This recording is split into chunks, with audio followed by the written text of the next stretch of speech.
அமைச்சர்களுக்கு வழங்கப்பட்டுள்ள வரம்பற்ற அதிகாரத்தை பொறுப்புடன் கையாள வேண்டும் என ஜனாதிபதி அனுரகுமார திசாநாயக்க வலியுறுத்தியிருக்கின்றார்.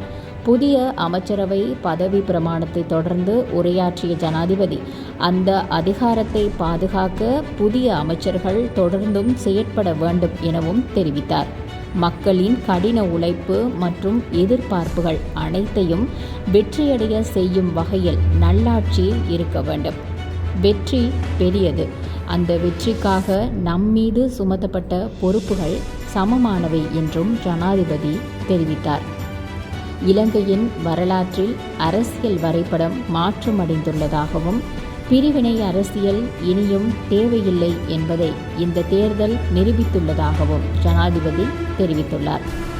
தேசிய மக்கள் சக்திக்கு வலுவான மக்கள் ஆணையை வழங்க முயற்சித்த அனைத்து மக்களுக்கும் நன்றி தெரிவிப்பதாகவும் ஜனாதிபதி தெரிவித்தார். தேசிய மக்கள் சக்தியின் அபிலாசைகளை நிறைவேற்றுவதற்கு அனைத்து மக்களின் ஆதரவும் தேவையென தெரிவித்த ஜனாதிபதி தோற்றவர்களை காயப்படுத்திய வரலாற்றை மாற்றி புதிய அரசியல் கலாச்சாரத்தை ஆரம்பித்துள்ளதாகவும் தெரிவித்தார். இந்த தேர்தலில் கருத்துக்களை மக்களிடத்தில் கொண்டு சேர்ப்பதில் சமூக ஊடக செயற்பாட்டாளர்களாக முன்வந்து செயற்பட்ட இளம் சமூகம் மற்றும் வெளிநாடுகளிலே இருக்கக்கூடிய இலங்கையர்கள் சிறந்த பங்களிப்பை வழங்கியதாகவும் அவர்கள் அனைவருக்கும் நன்றி தெரிவிப்பதாகவும் ஜனாதிபதி தெரிவித்திருந்தார்.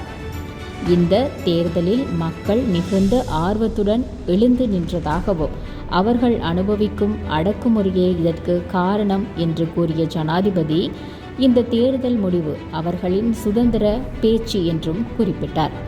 எனவே பிரஜைகளுக்கு பகுதியளவு சுதந்திரத்தை வழங்க தாம் ஒருபோதும் எதிர்பார்க்கவில்லை என தெரிவித்த ஜனாதிபதி இலங்கையை மறுமலர்ச்சி யுகத்திற்கு கொண்டு செல்ல வேண்டும் எனவும் தெரிவித்திருந்தார்.